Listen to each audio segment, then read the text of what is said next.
Well, hi there, good people. It's your boy Johny-J, and welcome to another epic photo adventure. And we're here for this amazing sunrise at the Inner Lighthouse. All right, let's get it.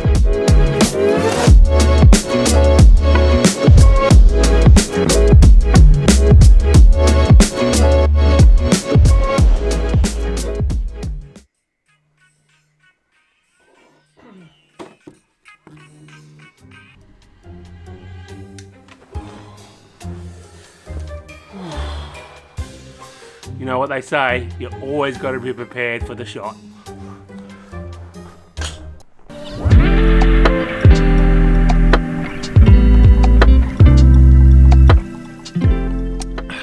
Decaf, placebo, blah, blah, blah, blah, you know it.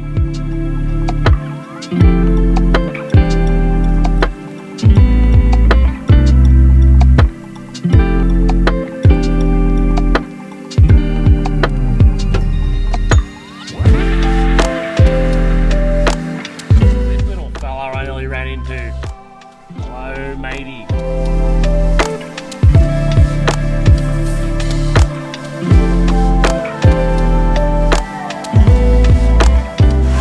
Well, hello and good morning. We're on site here. This is the Inner Lighthouse at Port Stephens.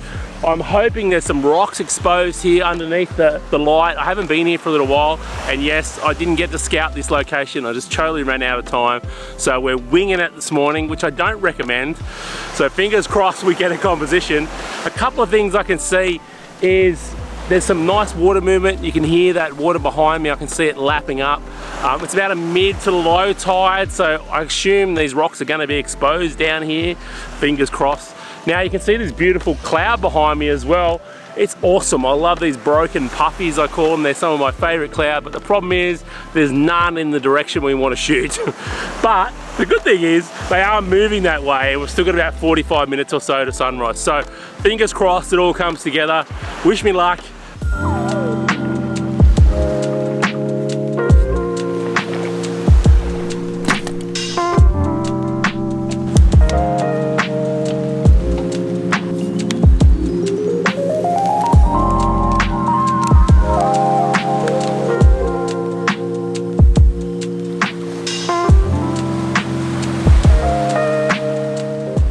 All right, so we're finally set up here. I've got my composition.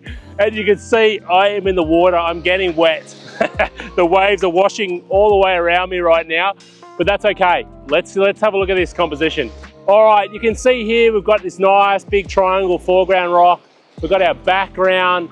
We've got Tomaree and Yakaba back there, looking very, very nice. We've got this beautiful water movement that's wetting me, something shocking when the big waves come in. But unfortunately, if I underexpose that there, you can see there's absolutely no cloud in the sky.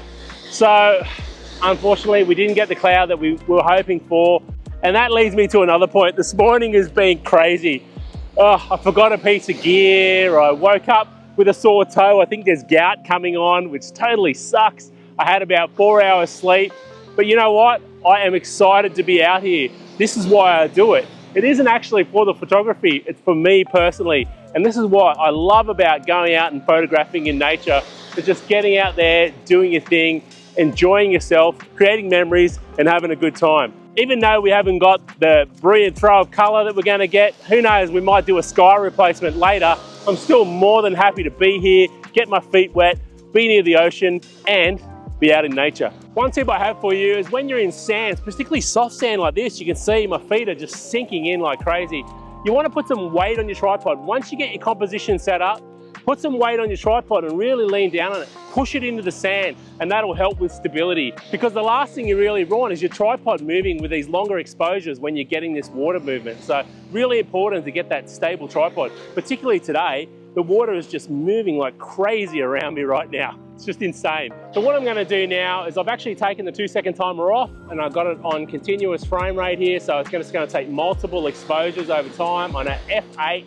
I'm a little bit overexposed. We can probably underexpose just a little bit more there now.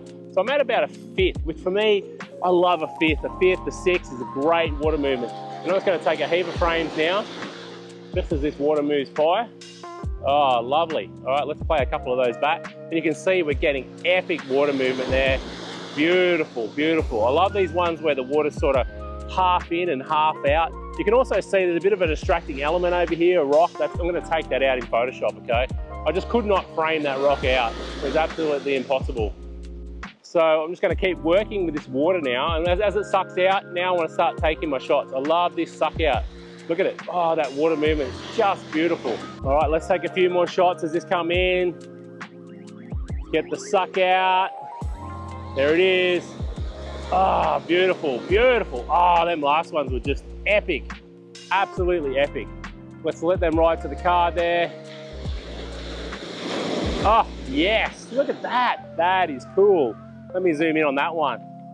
There's a little rock in here in the corner. You can see, if I move it over, look at the water just coming off that, the light. Absolutely love those. So far, the water movement's looking absolutely epic. I'm really, really happy how it's turning out so far. It's just such a shame we didn't get any clouds, but that's okay. You get what you get and you don't get upset. That's what my young bloke tells me, so that's what we're going to do. Let's just double check the focus. I am focusing on that foreground rock. I'm only at f8, and I just want to check those background mountains to see how they're looking.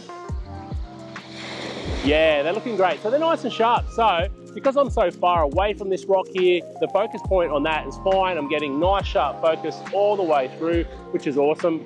So it's just a matter of now waiting for this light to come up. So I'm going to keep shooting my foreground shots, keep shooting while we're getting this beautiful water movement. And once the sun gets up, I'm going to take a few for the sky at that point, and happy days. Definitely going to be a sky replacement. There's absolutely nothing out there that looks nice. So, you know, you get that on the big jobs. Sometimes it just doesn't all come together, and it's not a fail. You know, experiences like this when, you know, you wake up, you're a little bit tired, you haven't had sleep, your toes aching, you're thinking gout's coming on in my case.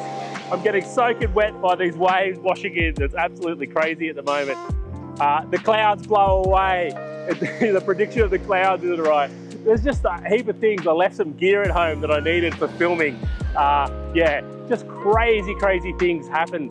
But you know, when you get out here and you enjoy it, and it's all about being flexible, just taking whatever Mother Nature gives you and having fun with it. It's all about the fun. If you're not having fun, if you're not excited, then you're doing something wrong. You're doing something wrong. You're either putting too much pressure on yourself, or you're getting upset that all your planning and your scouting and, you know, Mother Nature didn't all come together for the perfect photo. And that's okay. It's not about the perfect photo. Sometimes it's just about the experience. It's about getting out there in nature and having a good time, recharging. And even now I can feel my energy levels are just lifting.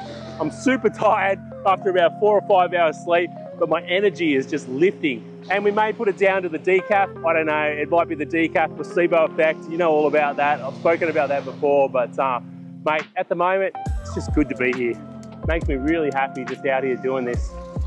So good, so good. Popped up over the horizon now, so we're after sunrise, but what we are getting is there is a block of cloud out there. You can see it's blocking the light from coming through, but I am getting some nice soft light right now. So my foreground rock's getting a tiny bit of side light right now. So I'm just gonna take a few frames there where that light's on it. It's still nice and soft, which is a good thing. So I'll just take a few frames there.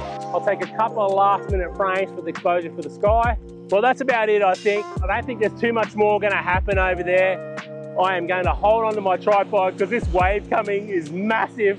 Oh my God, this wave is huge. I'm getting soaking wet now. I might as well just go for a swim. It's just crazy. Still happy I came. I'm still happy I was able to share this experience with you guys, and we had fun. And that's the main thing. I'm out here, I'm energized, I'm ready to go. And I'll see you back on the computer and I'll show you how I put this one together. Oh, but I just got soaking wet by another wave. Oh my God. And my phone is in my pocket. Oh well, I'll see you at the computer. I gotta move. Okay, we're back on the computer now. Let's jump over and take a look at this image. That's what we finally come up with. And yes, it is a sky replacement, if you're wondering. It's probably pretty obvious, to be honest. But here's the 2 photographs that I chose. I love this one, love this water movement here and the water movement around there. Wasn't too happy with this bottom left-hand corner here. There's the 2 base layers blended together. You can see, as I mentioned, we've got this one for the left-hand corner and this one for the rest of the frame, which I think looks really, really good there.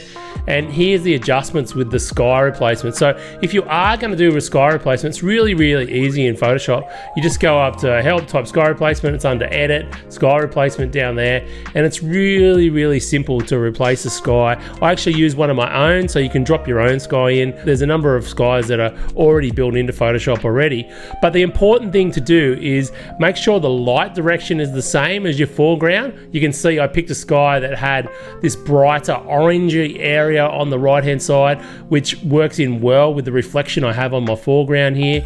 And the other thing to try and make sure you do is once you drop your sky in, you got to adjust the color temperature of the foreground. You can see the original, that's the color temperature there.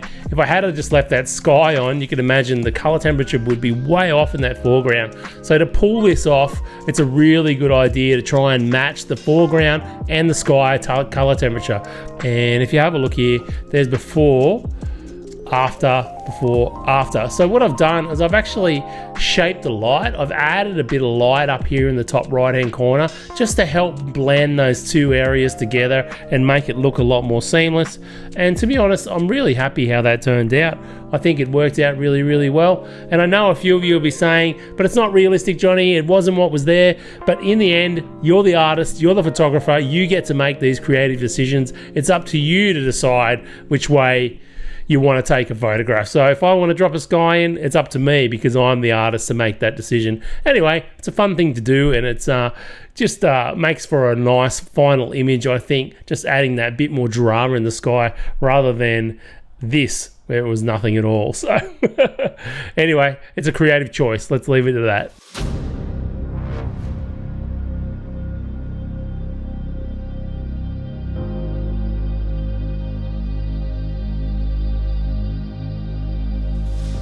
All right, good people, that's it for this one. I hope you enjoyed another photo adventure. And remember, to be a successful photographer is to be prepared for anything. Be adaptable, be flexible, and that's how you'll come home with good images every time you go out. All right, I'll see you in the next one. Peace.